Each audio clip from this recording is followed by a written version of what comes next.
recording.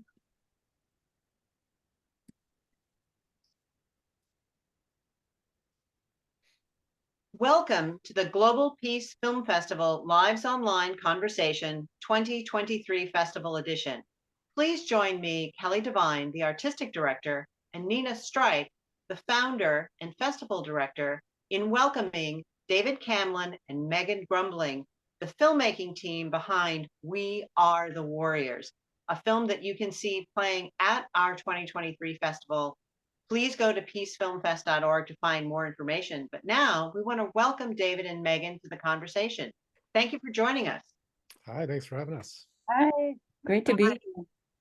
Great to be here with you. And let's start out by tell us a little bit about the film. Sure. So We Are the Warriors is a feature-length documentary that follows the story of Wells, Maine, as they decide whether or not to keep their Native American mascot that the school system has used since the 1940s. Megan and I are both graduates of Wells High School from the mid-90s, so we grew up in the culture and under the mascot, which is a sort of classic profile of a Native American head, and in association with the name Warriors, it sort of has a very local connection because Wells has a very celebrated colonial history. A lot of what we learned in school was about that sort of history of settlement and defending the town against invading Native forces who were being displaced through that settlement process. So We Are the Warriors basically follows the Mascot Advisory Committee, which was formed in response to a complaint that was made after a Mi'kmaq mother, which is a part of the Wabanaki Confederacy, attended a game and basically found the mascot and the behavior that went along with it to be highly offensive. And from that was born the Mascot Advisory Committee, and that committee was tasked with investigating the mascot itself, the impact that it has versus the intended honor, and also taking a hard look at the narrative that the community has long held dear about that settlement history, but also about what the mascot means to generations of individuals and families who have gone through the school system. And I think that's, within that, we really try to represent the opinions of people who think the mascot should be retired, people who think it shouldn't be retired, and of course, really reaching out to a lot of members of Maine's Indigenous communities who were both active in having that conversation with the community of Wells and also who are just representatives of different Indigenous communities. So the film really sort of tries to replicate that conversation that the mascot committee had, where ideas and beliefs and long-held traditions are challenged. And over the course of the film, we sort of get to follow a couple of different people central to the whole situation, learn some new things and be open to new ideas, and really taking a hard look at themselves and that sort of, again, that narrative around the tradition. Oh, thank you, David. And Megan, can I turn to you to pick up on what David was describing as a potentially contentious issue? And can you talk about the approach, though, that you had taken to follow these people as they are working their way through something that could be so personal and potentially so contentious? Yes, absolutely. It is was and is a very contentious issue, and is a very difficult conversation to have. It's really difficult to have to examine your own deeply held narratives and interrogate them.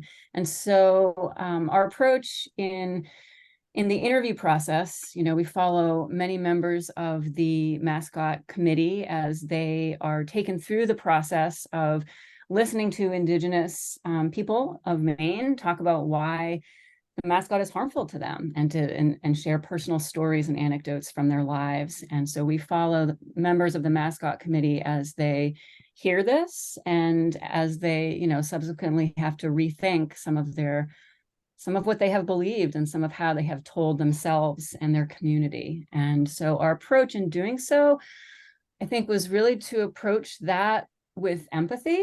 You know, we, as David said, we grew up in this school system as well, and we sort of absorbed a lot of these same narratives, a lot of these same beliefs. And so in a lot of the same ways, we were, you know, in a similar position to the members of the committee as we talked with and filmed them, learning as they did. And so I think we approached these interviews with a lot of empathy and wanted to make a lot of space in the interview process for them to work through what they thought in a non-judgmental way, and to have sort of there be a lot of space for thinking as they spoke. And I think it created a lot of opportunity for articulation of the changes in their thinking. That was really powerful for them, and certainly for us as the filmmakers, and I hope for the audience as they get to hear some of these you know, transformations and how people think about their story and their identity. Well, and that is a really important point about empathizing with everyone involved in the situation, because one of the ways that we have always viewed peace is that it's not some utopia where, you know, everything is harmonious and everyone feels the same way. There's still conflict, but instead that conflict is met with empathy and respect, and, you know, and we try to do our best to work through it in ways that at least win the day in terms of that respect and empathy, even if we still have different opinions or different ways of looking at the world.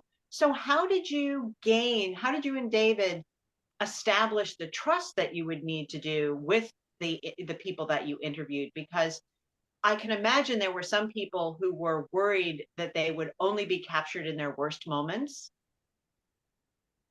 Yes, and I think there was a lot of skittishness around speaking to us in the first place, because there had been some, you know, this had come out in the media, the incident that Dave described about, you know, the Mi'kmaq woman who had filed a formal complaint. The ACLU had rolled in, and there had been a lot of media attention.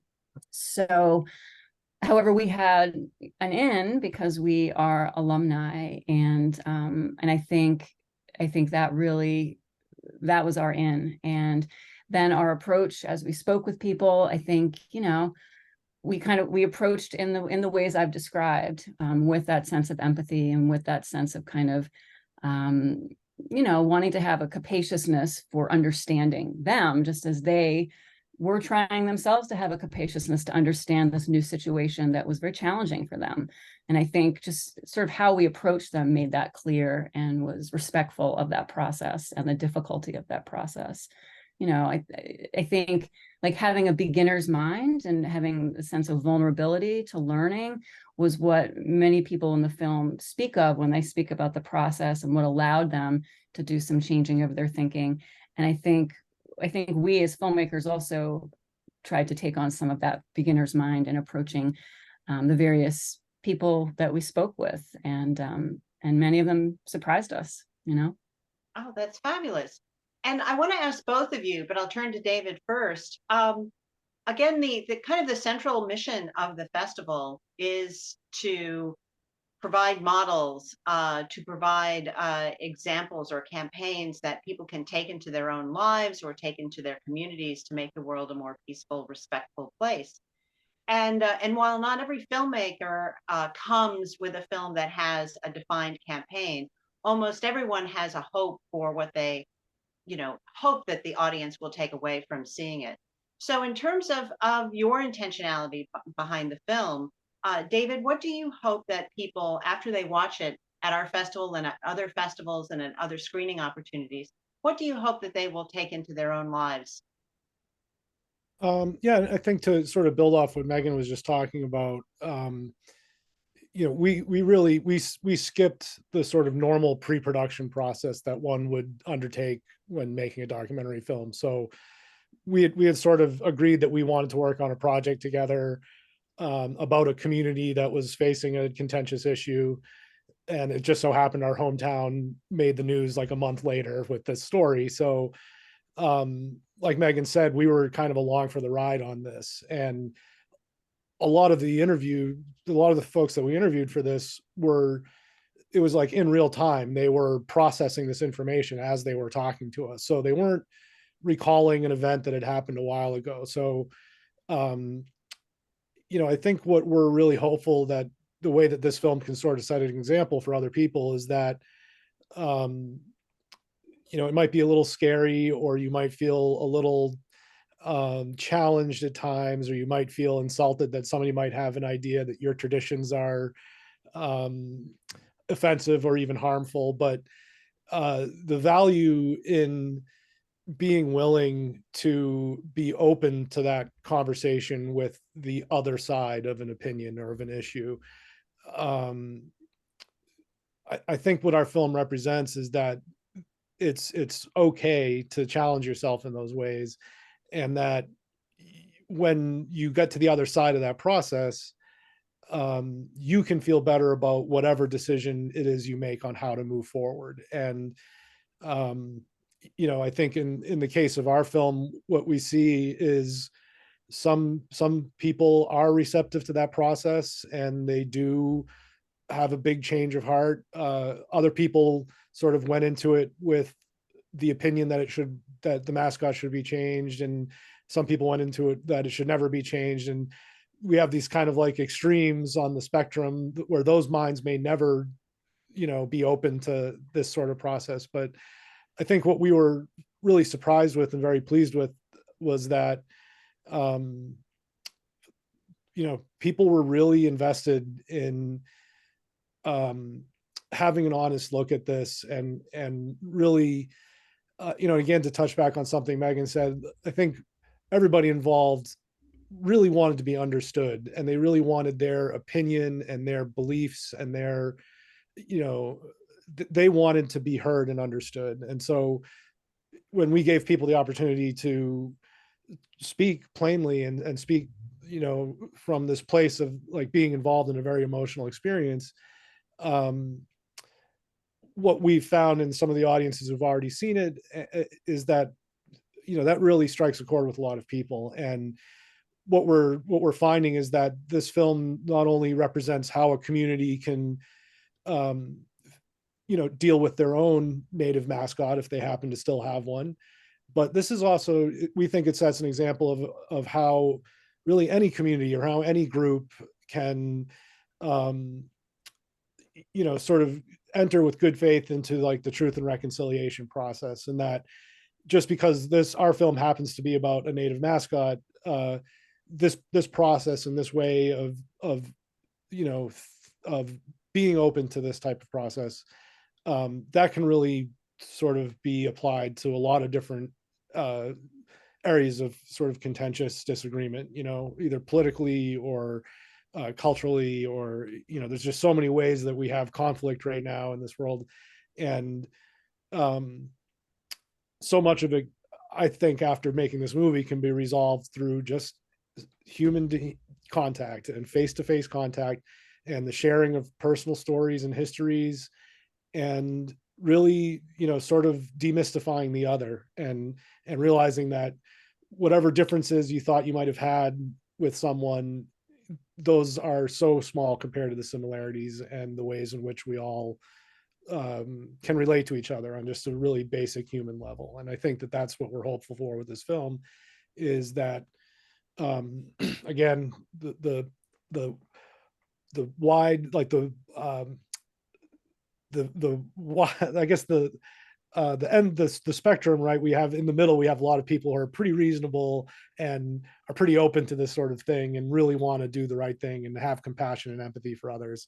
And we kind of have to sort of turn down the volume on the people who are the loudest, and make space for the people who are perhaps a little bit more thoughtful and a little bit more open to challenging their own ideas and beliefs. And I think that we were very happy to see that in Wells, that a majority of the people involved were in that middle territory of wanting to um, make those connections and have that learning experience. Oh, thank you. And Megan, did you have anything that you wanted to add as well? Yeah, I guess I would add, in terms of like what we hope people will take from this and incorporate in their own lives and communities, is this idea that there's always more we can learn about each other. I mean, we certainly found that as the filmmakers, the characters in our film found that, and there is more for them to learn still. There's more for us to learn still, and that doesn't have to be a threatening thing. That is actually something that can be really rich and really joyful and a source of connectivity and connection with the people around us, rather than of isolation and feeling, I don't know, somehow unmoored by what we don't know. It's something we can embrace and grow from and find, beauty in and connection in. So I think that's something we all can stand to remember. Those are such important points, and something that we really embrace with the Global Peace Film Festival. And you have taken, this is such a macro issue in so many different ways, and you've looked at this sort of micro event with this reconciliation, with the committee over this over the mascot. So how can people watching this help your work, help this film, and also are you planning to do another film together? What are you each planning to do in the future? You want to start, Megan?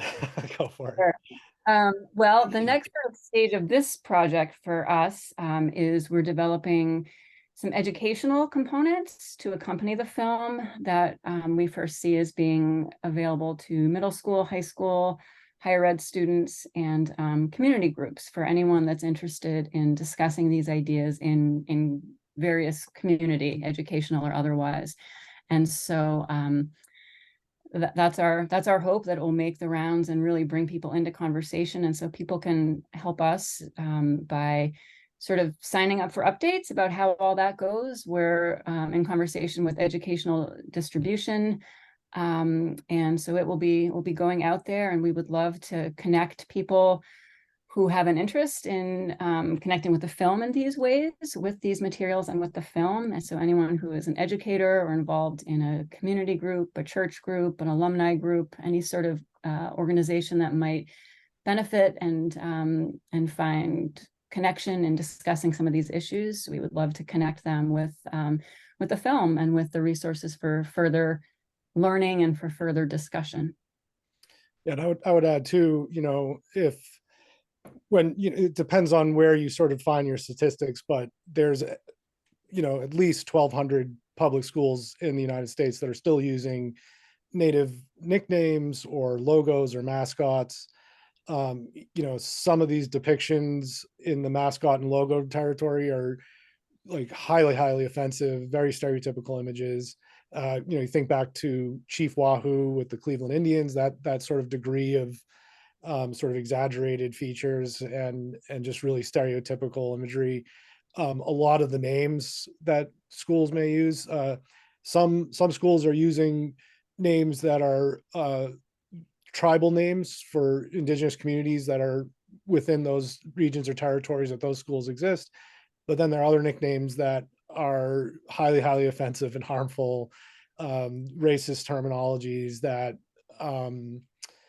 I think that those, so I guess for those people who are in those communities, maybe have graduated from those school systems or have children who are in those school systems now, those people, if you think that you would like your community to have a similar sort of conversation and investigation into their history and the use of their mascots, definitely reach out to us and let us know so we're able to contact those school systems directly moving forward. Because I think we've made a decision early on to not use any social media with this film. We're just trying to stay focused on making a good film, making a strong film, creating this educational component, and getting the distribution squared away. And I don't think Megan and I, neither of us have really the time or the bandwidth to manage what would be a pretty busy social media page. And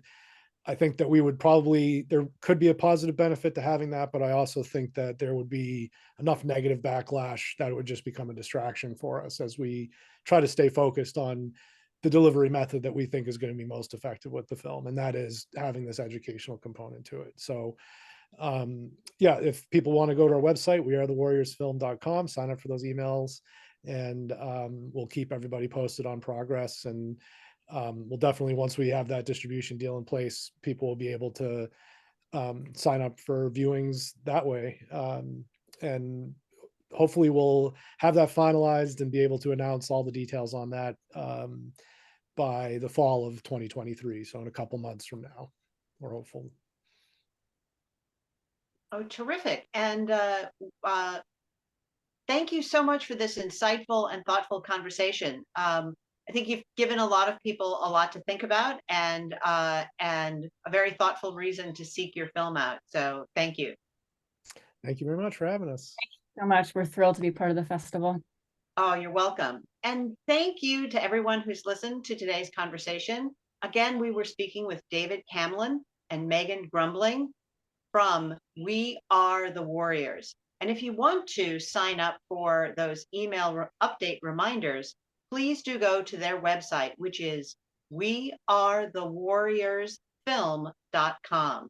And again, please go to peacefilmfest.org in order to find out all the information about the upcoming screenings, including for We Are the Warriors. Our in-person screenings begin September 19th and run through September 23rd. Our virtual screenings begin September 25th and run through October the 1st. Again, it's peacefilmfest.org. Check out all of the information there. And again, please go to wearethewarriorsfilm.com for more information on David and Megan's work. Thank you, and we'll see you at the next Glow.